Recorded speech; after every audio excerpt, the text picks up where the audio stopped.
Hello everyone, welcome to my channel Anurag YT read. आज की class में यूपी टेट एग्जाम में आज का हमारा एक टॉपिक रहेगा बुद्ध को यहाँ पे कंप्लीट कवर करेंगे। शुरू करते हैं। बुद्धि को अंग्रेजी में हम इंटेलिजेंस कहते हैं, जिसका समान रूप से अर्थ होता है बुद्धि विचार करने व समस्त मानसिक क्रियाओं का संगठित रूप होती है। अब यहाँ पे कुछ परिभाषाएं देखेंगे जो कि समायोजन की योग्यता से रिलेटेड यहाँ पे आप देख सकते हैं इन मनोवैज्ञानिकों ने दिया। सीखने से रिलेटेड दिया है बंकिम, थार्नाइड और डियरबन ने, और अमूर्त चिंतन से रिलेटेड दिया है टर्मन ने। इन सभी परिभाषाओं को हम विस्तार से यहाँ पे देखेंगे। सर्वप्रथम यहाँ पे है बंकिम की परिभाषा। इन्होंने कहा था कि बुद्धि सीखने की योग्यता है। बुद्धि सीखने की योग्यता है किसने कहा? बंकिम ने। नेक्स्ट है कार्ल सोनिक। इन्होंने कहा बुद्धि विभिन्न योग्यताओं का योग है। वुडवर्थ महोदय ने कहा बुद्धि कार्य करने की एक विधि है। टर्मन ने कहा बुद्धि अमूर्त विचारों की सोचने की योग्यता है। वहीं पर अल्फ्रेड बिने ने कहा है कि बुद्धि इन चार शब्दों में निहित है: ज्ञान, आविष्कार, निर्देश और आलोचना। स्टर्नबर्ग ने कहा कि बुद्धि आलोचनात्मक ढंग से सोचने की प्रक्रिया है। वहीं पर थर्स्टन महोदय ने कहा बुद्धि विभिन्न वस्तु व विचार के मध्य जटिल संबंध को समझने की योग्यता है। वैक्सेलर ने कहा बुद्धि एक सार्वजनिक क्षमता है जिसके सहारे व्यक्ति उद्देश्यपूर्ण क्रिया करता है तथा समायोजन स्थापित करता है। उडरो ने कहा बुद्धि ज्ञान का अर्जन करने की योग्यता है। और बोरिंग ने कहा कि बुद्धि परीक्षण जो मापता है वही बुद्धि परीक्षण है। इसमें आपको बंकिम की परिभाषा याद रखना है, वुडवर्थ की और टर्मन की, अल्फ्रेड बिने की, और यहाँ पे उडरो और बोरिंग की। ये जो परिभाषा हैं ये याद रखना है क्योंकि ये परीक्षाएं में काफ़ी बार पूछी जा चुकी हैं। साथ में यहाँ पे देखेंगे आप बुद्धि की विशेषताएं। बुद्धि जन्मजात होती है, याद रखना है। बुद्धि का अधिकतम विकास किशोरावस्था तक हो जाता है। स्पेरमैन ने कहा है कि 14 से 16 वर्ष तक बुद्धि का विकास हो जाता है और बुद्धि जो होती है वो वंशानुक्रम इंटू वातावरण बराबर बुद्धि का परिणाम होती है। अर्थात याद रखिएगा बुद्धि वंशानुक्रम और वातावरण का गुणज होती है। इस बात को आपको याद रखना है। साथ में ये फार्मूला याद रखिएगा, H इंटू ई बराबर इंटेलिजेंस, अर्थात S से हो गया हेरिडिटी, E से हो गया इन्वायरमेंट, अर्थात वंशानुक्रम इंटू वातावरण बराबर बुद्धि। बुद्धि पर लिंग का कोई प्रभाव नहीं होता है, याद रखिएगा। कोई लड़का है और एक लड़की है तो आप ये नहीं कह सकते कि लड़का ज़्यादा बुद्धिमान है या फिर लड़की, क्योंकि बुद्धिमान कोई भी हो सकता है। इसमें लिंग का किसी भी प्रकार का प्रभाव नहीं पड़ता, ये आपको याद रखना है। बुद्धि समायोजन, अमूर्त चिंतन, समस्या समाधान की योग्यता है।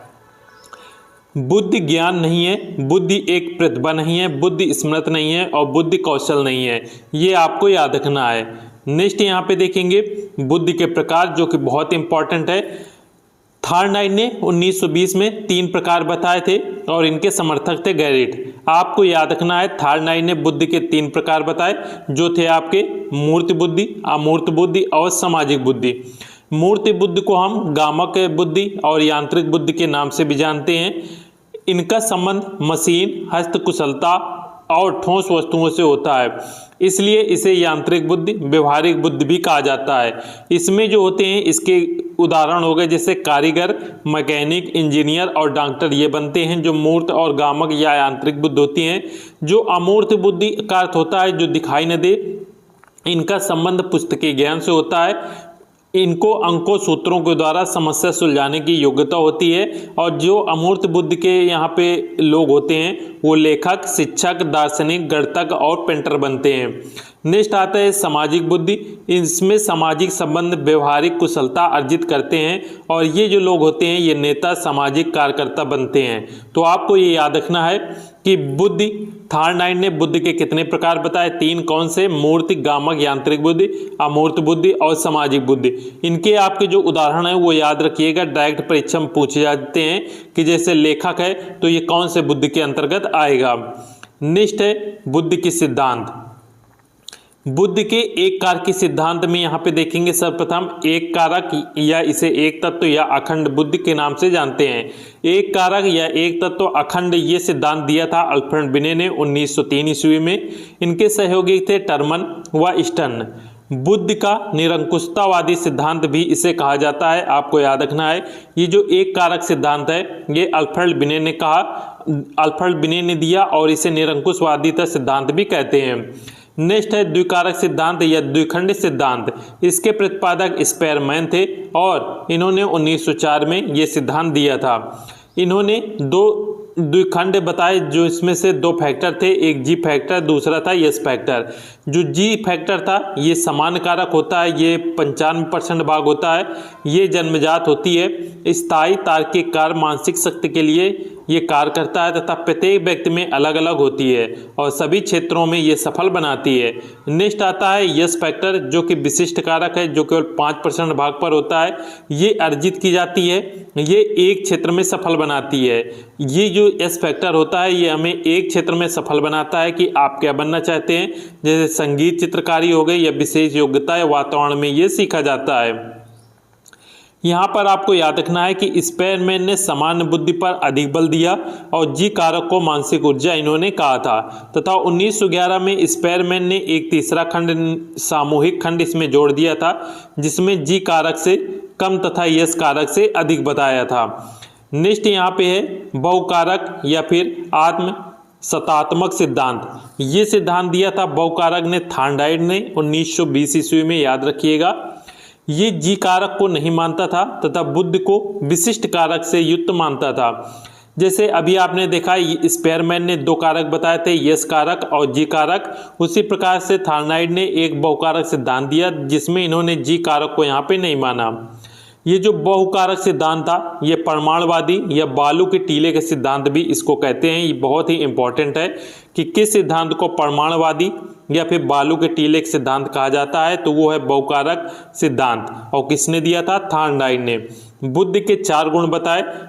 पहला था स्तर, जो कि कठिनाई की सीमा को बताता है। दूसरा था विस्तार, कठिनाई के स्तर पर जो कार्य हम कर सकते हैं। नेक्स्ट है क्षेत्र, कठिनाई को दूर करने के लिए जो अनुक्रिया करते हैं। और नेक्स्ट था गति, अनुक्रिया किस गति से करते हैं। तो आपको जो याद रखना है वो याद रखना है कि बहुकारक सिद्धांत किसने दिया? थॉर्नडाइक ने।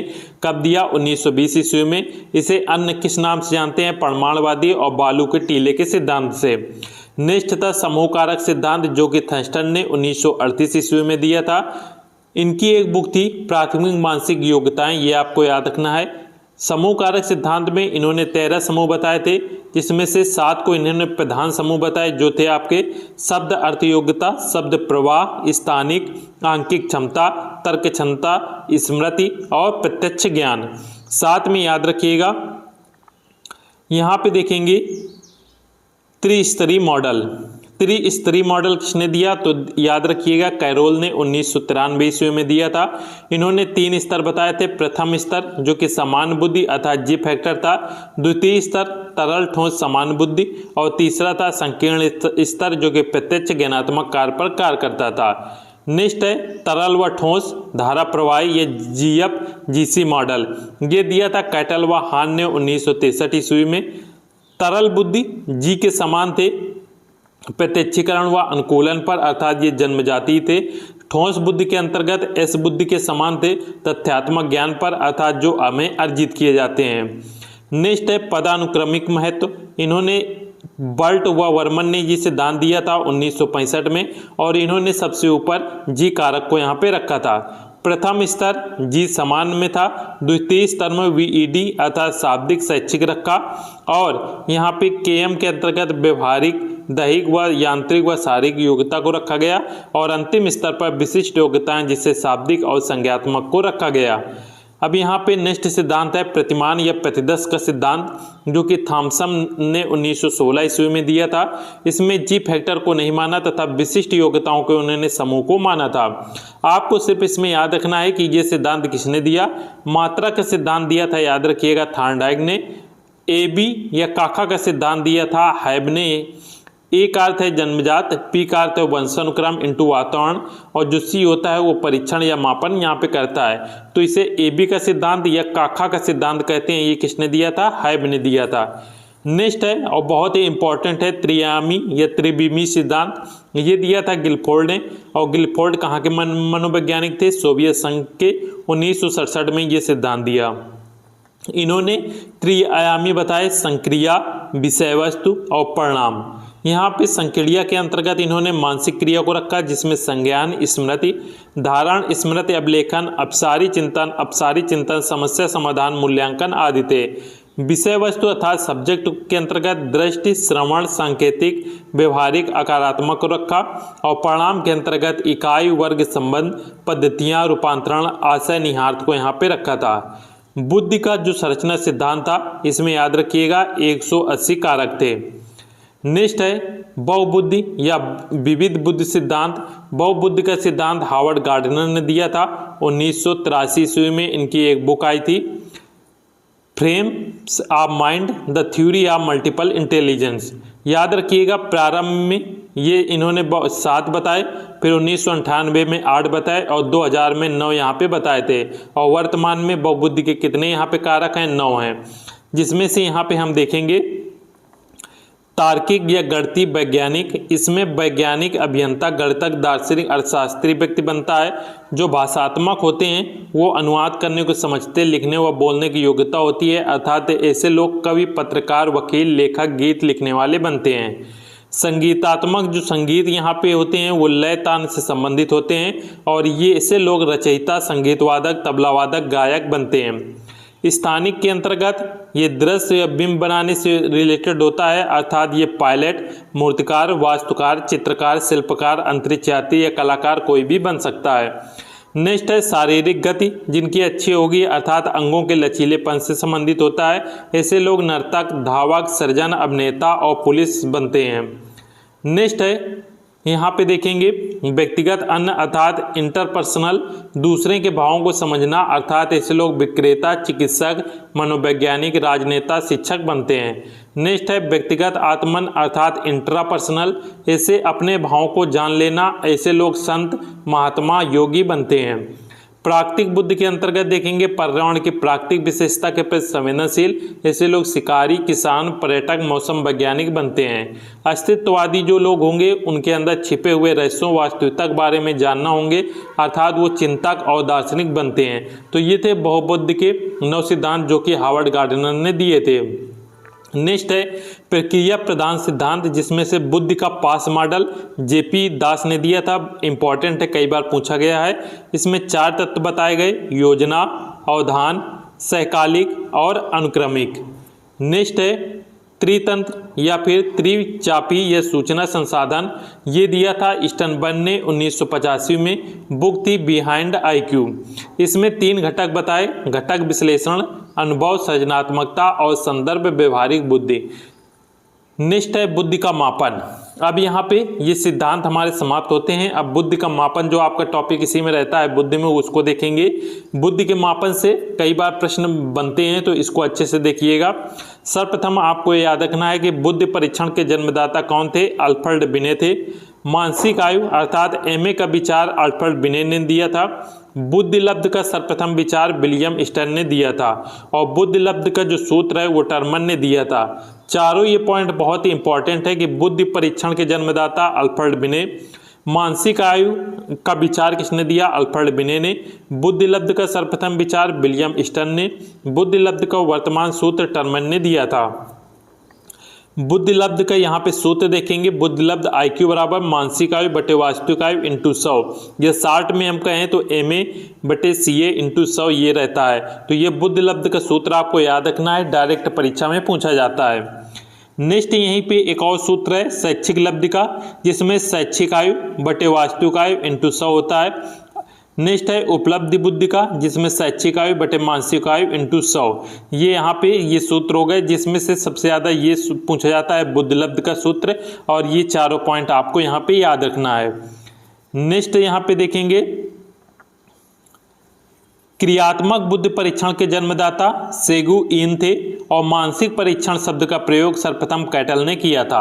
अब यहाँ पे टर्मन के अनुसार बुद्धिलब्ध का वर्गीकरण, तो बुद्धिलब्ध का वर्गीकरण किसने किया? टर्मन ने किया था। ये आपको याद रखना है। और यहाँ पे ये बहुत इंपॉर्टेंट है कि 90 से 109 के बीच जो सामान्य या औसत बुद्धि के लोग होते हैं वो 90 से 109 के बीच में आते हैं, और इसके ऊपर जाएंगे 110 से 119 के बीच औसत से अधिक आएंगे, 120 से 129 के बीच श्रेष्ठ लोग, 130 से 139 अश्रेष्ठ और 140 या इससे ऊपर वाले प्रतिभाशाली व्यक्ति आते हैं। और यदि 90 से हम नीचे आते हैं, 80 से 89 के बीच अल्प बुद्धि वाले, 70 से 79 के बीच औसत से कम, 50 से 69 के बीच मूर्ख लोग, 25 से 49 के बीच मूढ़ या हीन लोग और 0 से 24 के बीच महामूढ़ या जड़ लोग आते हैं। तो यहाँ पे ये जो बुद्धि लब्ध का वर्गीकरण है इसको आपको याद रखना है, इससे डायरेक्ट परीक्षा में प्रश्न आते हैं। ज़्यादातर 140, 90 और यहाँ पे 50 ये तीन ज़्यादा पूछे जाते हैं, इनको आपको याद रखना है। बुद्धि परीक्षण के प्रकार यहाँ पे देखेंगे। बुद्धि परीक्षण व्यक्तिगत और सामूहिक रूप से होता है। व्यक्तिगत के अंतर्गत शाब्दिक बुद्धि परीक्षण और अशाब्दिक बुद्धि परीक्षण आता है और सामूहिक के अंतर्गत शाब्दिक और अशाब्दिक बुद्धि परीक्षण ये आते हैं। अब यहाँ पे सबसे पहले देखेंगे शाब्दिक बुद्धि परीक्षण क्या है। इस परीक्षण का प्रयोग पढ़े लिखे लोगों के लिए तथा अमूर्त बुद्धि का मापन करने में किया जाता है। और वहीं पे अशाब्दिक बुद्धि परीक्षण का प्रयोग छोटे बालक, निरक्षर लोग, गूंगे, बहरे बालक तथा मूर्त बुद्धि का मापन करने में किया जाता है। अब यहाँ पे सर्वप्रथम हम देखेंगे व्यक्तिगत शाब्दिक बुद्धि परीक्षण। साइमन बिने बुद्धि परीक्षण ये सबसे पहला था। इसके प्रतिपादक थे अल्फ्रेड बिने और 1905 में ये किया गया। इसमें 3 से 15 वर्ष के बच्चों के लिए ये उपयोगी था। इसमें 58 प्रश्न होते हैं और याद रखिएगा 1935 में वी कामत ने भारत में परीक्षण किया था। तो साइमन बिने बुद्धि परीक्षण किसने दिया? अल्फ्रेड बिने ने 1905 में, और 3 से 15 वर्ष के बच्चों के लिए ये उपयोगी है। इसके बाद आया स्टैनफोर्ड बिने परीक्षण जो कि टर्मन ने 1916 में दिया था। इसमें याद रखिएगा 90 प्रश्न होते हैं और 2 से 14 वर्ष के बच्चों के लिए ये जो स्टैनफोर्ड बिने परीक्षण होता है ये उपयोगी रहता है। और वर्तमान में संशोधन के बाद 2003 से 2 वर्ष से 90 वर्ष तक ये किया गया। साथ में याद रखिएगा भारत में पहला व्यक्तिगत बुद्धि परीक्षण CH राइस ने 1922 ईस्वी में हिंदुस्तानी बिने परफॉर्मेंस पॉइंट स्केल में किया था तथा ये 15 से 16 साल के वर्ष के बच्चों के लिए था। तो भारत में पहला व्यक्तिगत बुद्धि परीक्षण किसने किया? CH राइस ने 1922 ईस्वी में। नेक्स्ट है व्यक्तिगत अशाब्दिक बुद्धि परीक्षण, जिसमें है भूल भुलैया बुद्धि परीक्षण। व्यक्तिगत अशाब्दिक है और इसके प्रतिपादक थे ST पोल्टियस, 1924 में दिया था। 3 से 14 वर्ष के बच्चों के लिए उपयोगी है। नेक्स्ट है कोहे ब्लॉक डिजाइन परीक्षण, ये क्रियात्मक होती है और इसके प्रतिपादक थे SC कोहे, 1923 में दिया था। इसमें 16 ब्लॉक होते हैं। पास लॉक परीक्षण याद रखिएगा अलेक्जेंडर पास ने दिया था 1932 में। 9 डिजाइन कार्ड होते हैं, 13 ब्लॉक होते हैं। 7 से 18 वर्ष के बच्चों के लिए उपयोगी है। नेक्स्ट है घन रचना परीक्षण, इसके प्रतिपादक ग थे। इसमें 26 घन होते हैं। नेक्स्ट है पिंटर पैटरसन क्रियात्मक स्केल, ये 1917 में दिया गया था और व्यक्तिगत रूप से था 4 से 16 वर्ष के बच्चों के लिए। नेक्स्ट था आदमी चित्र परीक्षण, गुडनेप ने दिया था और याद रखिएगा 6 से 10 वर्ष के बच्चों के लिए ये था। आज का हमारा ये टॉपिक बुद्धि कंप्लीट होता है। बुद्धि को हमने विस्तार से पढ़ लिया है। इसको आप 1 से 2 बार इस क्लास को जरूर देख लीजिएगा जिससे सभी चीज़ें आपको याद हो जाएं। और याद रखिएगा बुद्ध बहुत ही इंपॉर्टेंट चैप्टर है यहाँ पे, तो इसके जितने भी इंपॉर्टेंट पॉइंट हैं वो आपको याद रखना है। सभी स्टूडेंट वीडियो को लाइक जरूर कर दीजिएगा और दोस्तों के साथ शेयर अवश्य करें तथा चैनल को सब्सक्राइब जरूर कर लें जिससे सभी वीडियो के नोटिफिकेशन आपको मिल सके। और इन नोट्स के लिए आप इंस्टाग्राम में सर्च कीजिएगा अनुराग YT एडिट और वहाँ पर हमें फॉलो जरूर कर लीजिएगा। मिलते हैं नेक्स्ट क्लास में। जय हिंद।